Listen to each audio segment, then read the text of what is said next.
오늘은 전번 시간에 이어가지고 서류와 지도로 알아보는 돈 되는 부동산 찾기를 하겠습니다. 종달새 김님이 경북 포항시 북구 홍해읍 이인리 473의 5번지 지인이 2014년도에 투자했다고 하는데 어떤지 궁금하다고 얘기를 하네요. 여기 한번 볼게요.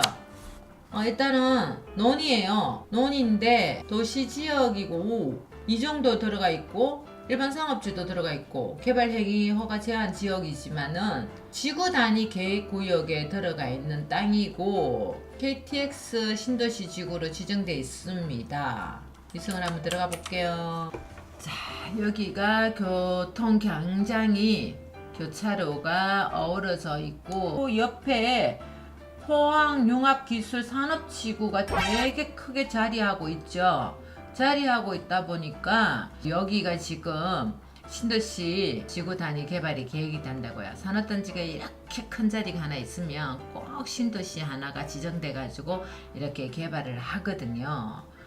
그리고 요게 메인 도로인데 이 메인 도로를 해서 했으면 좋았을 법한데 여기 보세요. IC하고 다대가 있죠. 입지가 좋거든요.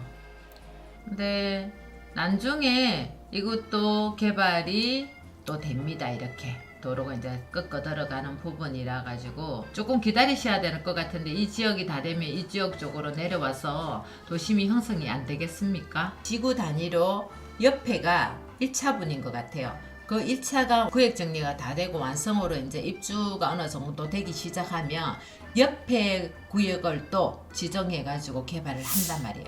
한꺼번에 어마어마하게 다 할 수 없잖아요. 산업단지 규모에 의해 가지고 몇만 평, 몇십만 평을 신도시를 만들어야 되겠다는데 다 하지 않아. 그리고 1차, 2차 이렇게 나누어지는 거나 그 땅은 2차로 들어갈 땅이니까 한번 기다릴 법만 하잖아요. 신도시가 하나 형성이 되면 보통은 12년, 15년, 20년 가까이를 걸린다고 아셔야 됩니다. 여기 보시면 다 지켜져 있죠. 이렇게 전부 다 좋은 것만 다 해놨어요. 준보존산지부터 해가지고 도시지역, 이종, 일반산업들 보시다시피 빨간색은 일반상업지역이고 노란색은 이종 일반주거지역이라고 돼가 있잖아요. 이종 일반주거지역은 없대요. 전체적으로 18층 밑으로 지을 수 있는 거잖아요. 서류는 이렇게 도시지역으로 되어가 있고 종이 떨어져 있어요. 종이 떨어져 있는 거는 팔자가 정해져 있다고 얘기를 하는 거거든요. 아직은 개발행위 허가 제한 지역으로 권리가 있는 부분이기 때문에 때를 기다려야 됩니다. 그리고 이영성님이 생산 녹지와 자연 녹지는 투자하면 안 됐나요? 차이점 좀 가르쳐 주세요. 요거는 지역마다 군마다 물어보고 하는 게 맞는 것 같아요. 문의를 해가지고 생산 녹지를 개발하는 데도 있고 자연 녹지를 개발하는 데도 있거든요. 그래서 이거를 딱 정해져 있지는 않더라고요. 녹지지역 같은 경우에는 되도록 하지 말라고 얘기를 하죠. 시 같은 경우에는 전부 다 자연 녹지로 돼가 있는 부분이잖아요. 그러니까 녹지지역은 다음과 같이 세분화하여 지정을 한다. 이렇게 쭉 적어놨지. 생산녹지지역은 주로 농업적 생산을 위해 개발을 유보할 필요가 있는 지역이다. 이렇게 해놨어요. 자연녹지지역은 불가피한 경우에 하나여 제한적인 개발이 허용되는 지역입니다. 그래서 50대 50이라고 다 얘기를 합니다. 그래서 되도록이면 어떤 개발 이슈의 어떤 확실한 정보가 아니고는 안 하는 게 맞지 않을까요? 50대 50일 가능성이 높을 때는 사실은 안 하는 게 맞아요. 그런데 어떠한 경우가 생기가지고 거기 개발이 됐을 때 후회를 한다는 거야. 그건 내 복이 아니라고 생각을 해야 되고 때가 아니어서 내게 안 된 거고 내가 가질 수 없는 거라고 생각을 하시면 되는데 그게 안 되고 땅 같은 경우에는 그냥 없어지지 않는 거잖아요. 그냥 가지고 있으면 어떤 흐름에 의해 가지고 그 때를 보아야 되는. 사람한테는 때가 다 다르고 기회도 다 다르고 운도 다 다르잖아요. 근데 그 때를 만들고 하는 거는 본인한테 달리가 있거든요.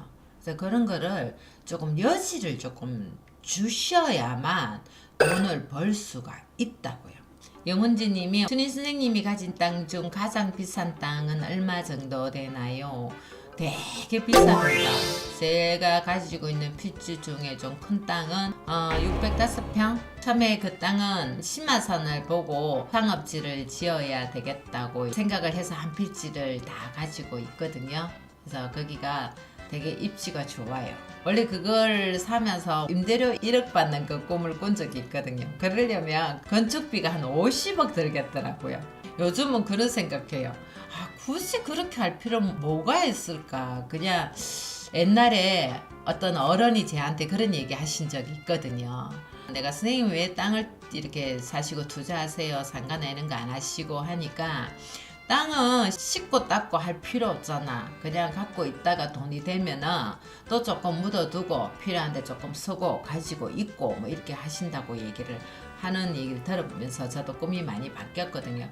꿈이 부동산 하면서 너무너무 많이 바뀌었어요. 처음에는 시작할 때 내 땅 100평만 가지는 게 소원이었고, 그 다음에는 뭐 500평, 그 다음에는 뭐 4층짜리 뭐 건물 하나 갖는 거 뭐 이런 거 하면서 꿈이 계속 바뀌기 시작했는데, 지금은 멀지 않은 날에 100억 부자는 되지 않을까 싶습니다. 그걸 보고 열심히 지금 쫓아가고 있어요. 영훈주님이 막내 작가님도 땅이 있나요? 땅이 있어요. 작년 재작년에 샀어요. 되게 좋은 입지를 가진 땅이거든요. 메인 도로에다가 교통광장 바로 옆에 있는 도시지역으로 지정되어 있는 땅이거든요. 우연찮게 필지를 이렇게 나누다가 보니까 5평이 계산이 잘못돼가지고 남은 거예요. 그래서 제가 한 분한테 전화해가지고 5평을 가져가게 해야 되겠다, 이 말을 그냥 제 혼잣말처럼 했는데 지가 그거 제가 살게요 이러면서 돈을 가지고 와가지고 저한테 사와갔어요. 그래서 필지 두고 있습니다. 그 취등록비 안 내고 산 것 같아요. 그냥 안 냈어요. 150만 원인가 얼마를 저한테 툭 주면서 싹 닦아갔어요. 그래 던게 나오는 거 지금 현재 들고 있답니다. 제가 한 번씩 물어봅니다. 뭘 나중에 그걸 하겠냐고. 자기는 주식도 조금 하고 싶고 채권도 여러 가지 부분은 다 하고 싶은데 원초적인 거는 저도 땅입니다, 이렇게 얘기를 해요. 오랜 시간 또 제가 하는 일을 보아왔잖아요. 저도 여러 가지를 했지만은 한 번도 놓아버리지 않았던 게 땅이거든요. 땅은 아주 신비로워요. 그냥 자연의 어떤 법칙, 우주의 법칙이 사람과 한데 어우러져 있는 게 땅이란 말입니다. 그래서 소홀히 할 수 없는 부분을 가지고 있습니다.